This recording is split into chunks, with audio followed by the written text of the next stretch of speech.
जी money health show में मैं नेहा बजाज आप सभी का बहुत बहुत स्वागत करती हूँ और आज के वीडियो में हमारे साथ जुड़ रहे हैं डॉक्टर प्रवीण केदारनाथ जी काबरा, जो कि एक ऑर्थोपेडिक सर्जन है और डायरेक्टर है काबरा हॉस्पिटल, जो कि औरंगाबाद में है।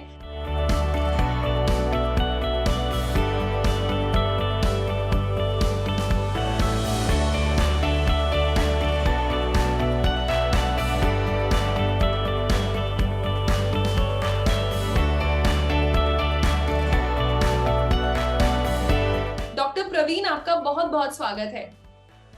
धन्यवाद। डॉक्टर प्रवीण, आज हम आपसे बात करने वाले हैं डिस्क डिसीज के बारे में। सबसे पहले आप हमारे सभी दर्शकों को ये बताइए कि डिस्क डिसीज क्या होती है। हमारे शरीर में जो वर्टिब्रास होते हैं, ये दो वर्टिब्रा के बीच में जो डिस्क होती है, ये शॉक एब्जॉर्बेंट का काम करती है। और जो भी हम रोज की एक्टिविटी करते हैं, बेंडिंग करते हैं, forward bending, backward bending, jerks हमको लगते हैं, उसको प्रोटेक्शन देने का काम ये डिस्क करती है।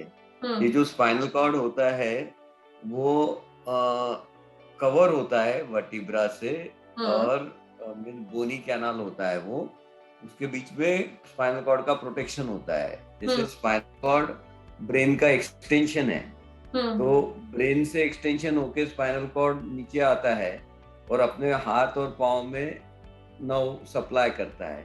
उसको प्रोटेक्शन देने के लिए ये वर्टिब्रल कॉलम होता है, और वर्टिब्रल कॉलम की मोबिलिटी मेंटेन करने के लिए डिस्क जरूरी होती है।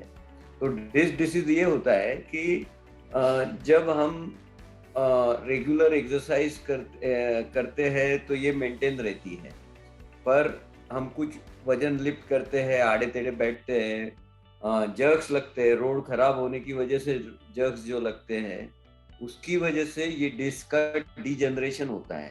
यानी क्या होता है, डिस्क में वाटर कंटेंट रहते हैं, पानी रहता है, वो धीरे धीरे वो प्रेशर में रहता है और वो धीरे धीरे कम होना शुरू होता है।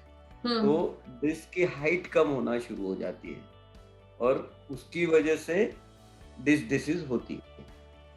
ओके अच्छा सर, डीजेनरेटिव डिस्क डिसीज, क्या ये एक गंभीर सिचुएशन है, एक सीरियस सिचुएशन है? बिगिनिंग में, शुरुआत में यदि आपने ध्यान नहीं दिया तो ये सीरियस सिचुएशन हो सकती है, क्योंकि शुरुआत में यदि आप उस पर ध्यान दें तो it is very simple thing, but if you neglect it then it is a serious. Okay. And sir, what are the symptoms of a degenerative disc disease? Basically generally गलत तरीके से वजन उठाना, लॉन्ग ड्राइव करना, continuous sitting होना, उसकी वजह से डिस्क डिसीज आती है। सब में पहला सिम्टम हमको मिलता है वो बैक एक मिलता है।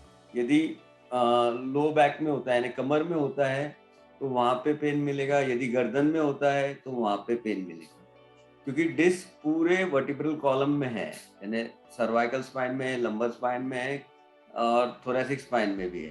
पर थोरैसिक स्पाइन में मोबिलिटी कम होती है, क्योंकि अपना थोरैसिक केज होता है, तो उतनी ज्यादा मोबिलिटी नहीं रहती है जितनी लंबर स्पाइन में और सर्वाइकल स्पाइन में होती है। तो डिस्क डिसीज ज्यादा सर्वाइकल स्पाइन और लंबर स्पाइन में देखी जाती है।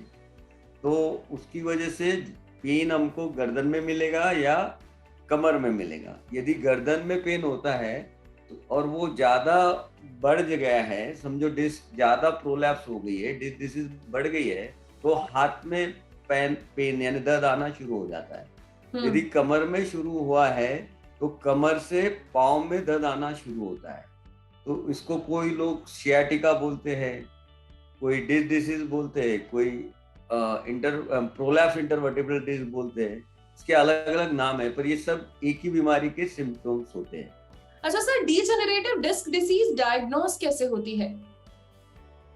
एक तो क्लिनिकल एग्जामिनेशन से हमको समझता है, फिर हम एक्सरे का सपोर्ट लेते हैं, और गोल्ड स्टैंडर्ड इन्वेस्टिगेशन इसमें एमआरआई है।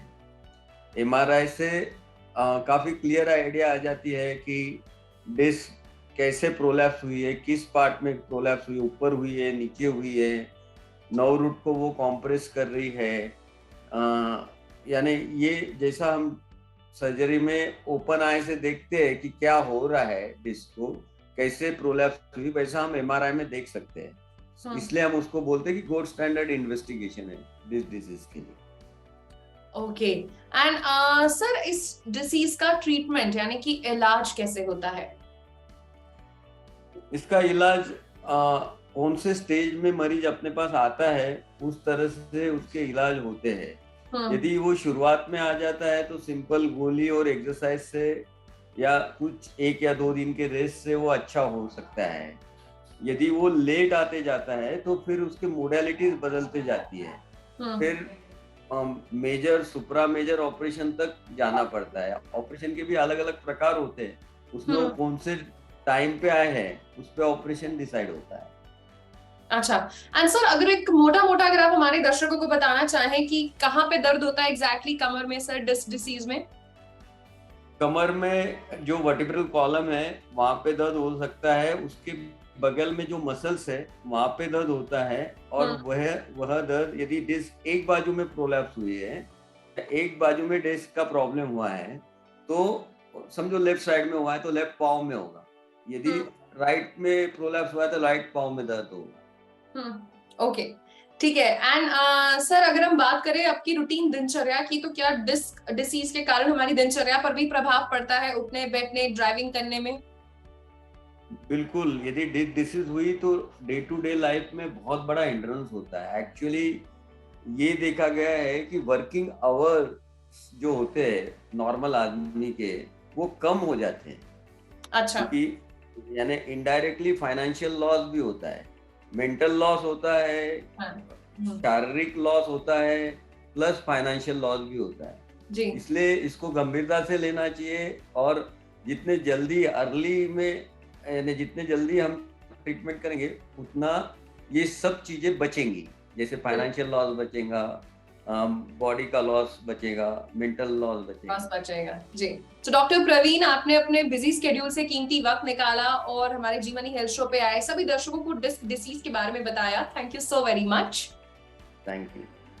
तो ये थे डॉक्टर प्रवीण जिन्होंने डिस्क डिसीज के बारे में बताया और ये भी बताया कि अगर जितनी जल्दी डायग्नोस हो जाएगा उतना फायदा आप ही को है, क्योंकि कहीं ना कहीं तकलीफ भी आप ही को भुगतनी पड़ेगी।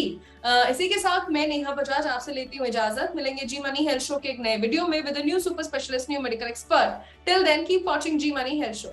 अच्छी सेहत हमारा वादा।